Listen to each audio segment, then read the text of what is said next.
Yes, the budget is done, and now we are back to tracking central bankers. The US Federal Reserve is signaling disinflation has begun. How will this impact the Reserve Bank's Monetary Policy Committee meeting? As always, CNBC-TV18 Citizens Monetary Policy Committee meets to discuss whether or should the Reserve Bank hike rates. Joining me now are Chairman Pronab and members of our committees, Samiran Chakraborty of Citi, Soumya Ghosh of State Bank of India, Sonal Varma of Nomura, and Sajjid Chinoy of JPMorgan. Gentlemen and Sonal, thank you very much for joining me. Well, since the backdrop is the Federal Reserve, Sajjid, let me start with that. The Federal Reserve is signaling disinflation has begun, and it's a small, only 25 basis hike that we got from them. The ECB and the BOE are still hawkish. So should the MPC still worry that the global banks are hiking and so we can't pause? Lata, since we last met, the odds of a soft landing in 2023 have actually increased.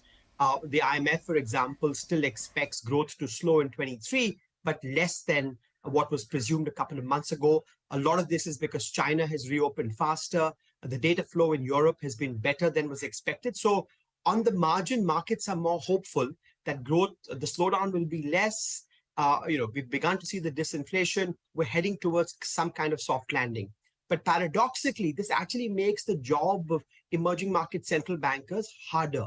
Why is that? Because you will still see a slowdown. The IMF still expects global growth to go from 3.4 to 2.9 this year, which is a full percentage point below long-term global growth average. And because you will get a soft landing and not a harder landing, it is more likely that advanced economy central banks will be higher for longer and make a type 1 error. If you look closely at what Chairman Powell said, he said they need to see evidence of substantially more disinflation, number one. And number two, they'd rather be in a situation where they do too much than do too little. Both the ECB and the Bank of England were actually very hawkish. So from an emerging market central banker's perspective, this is a difficult combination because growth is going to slow and that will impact India. But at the same time, despite the fact that there is global disinflation, it may not be enough to assuage advanced economy central banks. And therefore, the Fed will keep moving. We think there are at least 2 more hikes coming. The ECB has clearly said another 50 basis points and then more. The Bank of England has more work to do. And more importantly, it's not that when they raise rates and you see a cutting cycle soon, you will see elevated rates for some length of time. And this makes the RBI's job a little bit harder because global financial conditions will remain tight even as the global economy is slowing. Oh, okay. So it'll be a little tough to blink and say, I'm going soft when global central banks are sounding hawkish. But Samiran, what about the Indian external grammar itself? I mean, we do have a current account deficit. The last number is 4.4, and this year we could end badly. We could end above 3%. So do you think the RBI needs to persist with hikes to slow down imports? So, Lata, in our view, there are some sort of unexpected good news on the current account front, not so much from the goods trade side, but more from the services trade side. And that prompted us to reduce our current account deficit forecast for the current fiscal year as well as for next fiscal year. So we are now at 2.2% of current account deficit for next fiscal year. Okay. Now, 2.2% is still $85 billion of current account deficit. And that means we require $85 billion of flow just to match the BOP, which in a year, if global dollar liquidity gets tightened, it's not going to be an easy thing to do. So my point is that the RBI cannot take its eyes off this issue. And while we accept that the December quarter BOP might have turned positive, what we are witnessing in January, these sporadic bouts of portfolio outflows, etc., it immediately makes the INR almost a worst performing currency in the EM space in the month of January. So in some sense, if we don't stay along with the rest of the central banks, this problem can persist for longer, elevated by tight global liquidity and idiosyncratic shocks. So even with a much more benign current account deficit forecast, I think this is a factor which the monetary policy cannot completely ignore. Okay, Well, the year-to-date performance of the rupee versus Asian peers will hopefully come up for you. And this is a quarter where rupee should do well. It's normally a time when export inflows come in. We have 0.75 appreciated vis-a-vis the dollar, but all other currencies have appreciated 2 to 4%, so we are clear underperformers. But deficit, I mean, let's not forget we have this big budget just behind us, and one of its excellent performance has been on the fiscal deficit front. It has got all-round praise. So, Soumya, on that, if the fisc is tightening and we have a slowing economy, should the RBI also persist with slowing the economy? Can they pause? Yeah, thank you, Latan. I think that's a very relevant question because all through the pandemic, we have seen that the monetary and fiscal policy have worked in coordination. So, whatever actions the monetary has taken, the fisc has supported it. Now, the question comes is that the fisc is actually decided to go on its path of fiscal consolidation.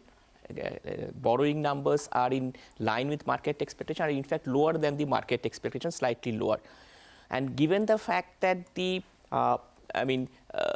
as Samiran pointed out, rupee disturbances, but my sense is that it is also has to do with the RBI significantly recouping forex reserves. Forex reserves now almost recouped more than 60% of the lows.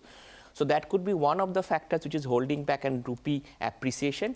But the limited fact is that in an economy where Fed is also slowing their rate hikes, possibly Fed could do another rate hike but of the same magnitude. My point is the borrowing. I wanted your view on the borrowing program. The borrowing program is a little more controlled, at 15.5.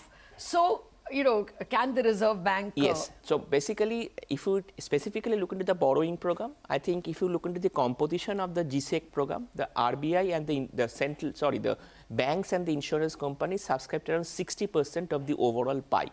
Now, in an economy whereby in the next year, if we actually look into the question of this subscription, it is possible that every time the banks or the insurance companies may not have the appetite to subscribe to the 60% of the overall pie, even though the pie may not have got significantly earlier.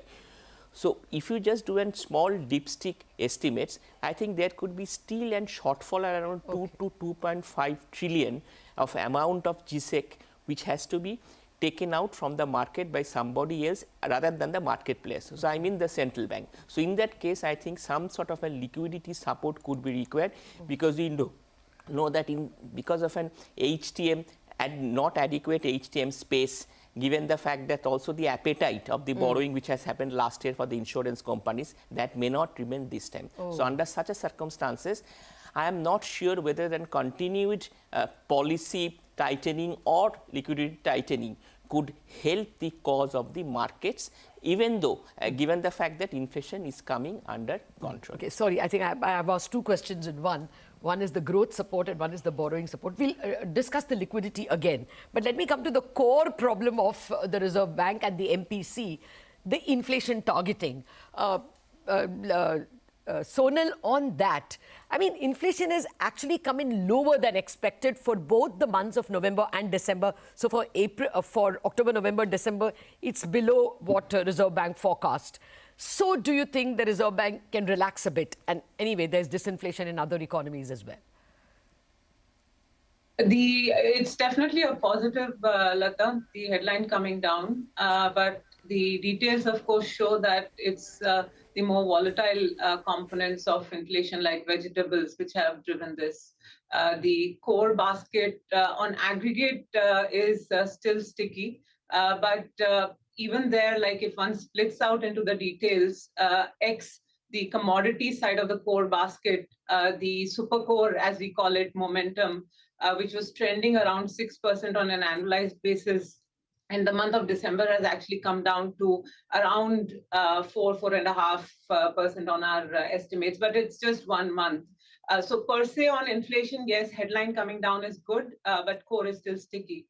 Having said that, I think from a forward-looking perspective, the signals do suggest that there should be faster disinflation in FY24 because even within the core inflation, the core services part of the basket actually are showing faster disinflation. It's really the core goods part of the basket which is still sticky.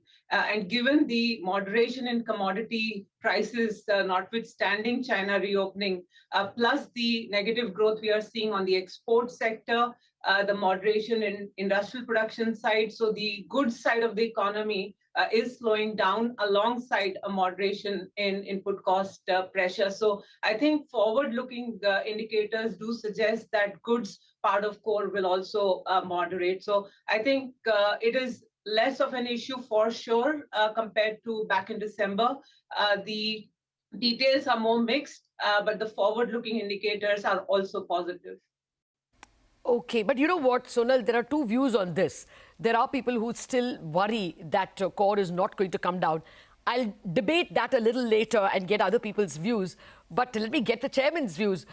Chairman, as always, you've focused on growth in the past. Now, as the others have pointed out, there are enough growth breakers already coming in terms of the global scenario and global central banks. So do you think this once the Reserve Bank and the MPC should pause in aid of growth? Lata, in any case, I think the growth momentum is going to slow down quite substantially. And I think we are in a situation now, at least the RBI, given that the budget is now unknown, the RBI is in a situation that it doesn't quite know which way to jump. And so if I were the RBI, I would be playing my cards very, very close to the chest, because much is going to depend upon how effectively the fisc is being managed in the coming months. But the simple fact of the matter is that I think the basic inflationary momentum is now significantly weaker than it was. And therefore, I think the focus can now be a little more balanced than it was earlier. Dr. Sen, that looks like you're going to vote for a pause, but we need to take a break. Thereafter, we'll discuss with our MPC members their views on the stance of the Reserve Bank and, of course, take their vote. Back in a jiffy.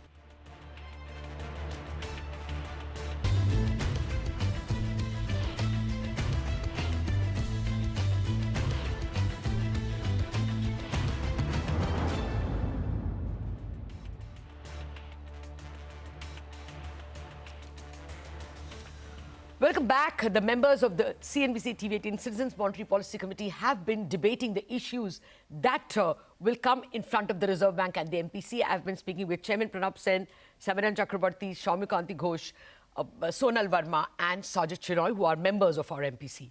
Gentlemen, and Sonal, thank you very much for waiting on. Sajjid, let me prod the core inflation question a little more. Sonal was pointing out that we are seeing a fall in headline and food inflation, and core services are falling. But the Reserve Bank seemed very concerned about core inflation. It crept into their statement last time. What are your worries? Do you think we'll persist with 6% levels? Lata, I think the Reserve Bank is rightfully concerned because of the length of time that core has been sticky. It's been sticky now for 3 years across the business cycle, creating concerns whether, hardening inflation expectations or the changing industrial structure during the pandemic have pushed the Phillips curve up. Do we risk living with higher core inflation for any given level of slack? So I think that's something that they'll have to monitor very closely. I agree with Sonal to the extent that if you looked at the November core number and you went deep into the details, core is becoming slightly less broad, but it's only 1 month's data. But there are two risks to monitor on the services front. One is housing is a huge part of core services, and we haven't seen the housing index pick up at all. This typically happens with a lag, with the real estate market picking up, and be very watchful about how much housing translates into core in months to come. The second risk is even as the global economy is slowing and urban wages will soften. Look at what's happened to rural wages the last few months. Until November, year-on-year rural wages had risen to 6.5%, but the momentum 3 month on 3 month was above 8%, almost 9%. So even as urban wages may come off, rural wages are going up, which is a good thing for the rural economy, but something that the RBI will have to be very mindful of when thinking about core services going forward. Why does all this matter when the target is headline and all of us believe headline is going to be below 6% for the coming months? Because if you look at a lot of data, what you'll find is when headline and core diverge, if core gets stuck above 6% where it is, and headline goes down to below 6% to 5%, when headline and core diverge, we've repeatedly found it's headline that converges to core 12 months from now and not the other way around. So until the RBI has conviction that core is softening, they'll need to be very cautious, because today's core inflation is your best predictor of where headline will be 12 months from now. Okay, but 12 months from now, we are being told that it's going to be closer to 4.5%. So anyway, we'll have to wait to see what the Reserve Bank thinks about that. Now we have to come to the stance. Samiran, I'm a little confused over here, because the stance is withdrawal of liquidity. There is still some liquidity, surplus liquidity in the system. As well, as Soumya was pointing out, the borrowing program is big. So there are hopes in the market that the Reserve Bank will have to do an OMO. What stance should they take? So, Lata, the stance is withdrawal of accommodation, not withdrawal of liquidity. Sorry, withdrawal of accommodation. So, and there's a difference. The difference is that the withdrawal of accommodation has a rate component and a liquidity component. So, from a rate perspective, I think RBI is going to stick with an inflation view of a 9-12 month ahead number, which is maybe 5 or below. And that if they hike by 25 basis point in this policy, that would mean a 150 basis point plus of real policy rate, yes, which can be thought of as neutral rate according to us. But the challenge is that on the other aspect of withdrawal of accommodation, which is the liquidity, the durable liquidity surplus is still 2.5 lakh crores, which they might want this number to come down before they can call it neutral. So this is the kind of dichotomy or debate that RBI is going to have about whether to change to neutral or not. But since all of us in a almost unanimous way discussing about a softer growth outlook and a relatively lower inflation outlook, and I'm not getting into the nuances of it, there is a possibility that RBI will be a little biased towards calling it neutral, despite the liquidity surplus being still quite elevated. Okay. Well, I'm glad you corrected that it is withdrawal of accommodation. And on the same point, Sonal, you're of the view that you are clearly seeing signs of disinflation, even in core. Chances are, even if there is a hike, this is the last hike, from what people are telling me. So why not go neutral? Do you think a stance change is called for? Well, what they do, Lata, is a separate thing. But in terms of what they should do, I do think the stance needs to change, irrespective of how the MPC has guided the stance with respect to liquidity or rates. It's time to move to neutral. Now, the argument against that is if you hike and change the stance, then it basically undoes the impact. But look at what happened with the FOMC this week. I mean, the guidance was still on ongoing increases, yet markets did rally. So I don't think that's actually a very potent argument. Ultimately, it's also credibility of the MPC itself in terms of what they are guiding. After doing 300 basis point in effective rate hikes from the reverse repo to the repo corridor, after seeing the transmission on deposit and lending rates already, there is, all reason for the stance to move to a data dependence. And now, data dependence doesn't mean necessarily that the next move is going to be a cut after a pause. It is possible if the macro dynamics change. It could also be a hike or a cut.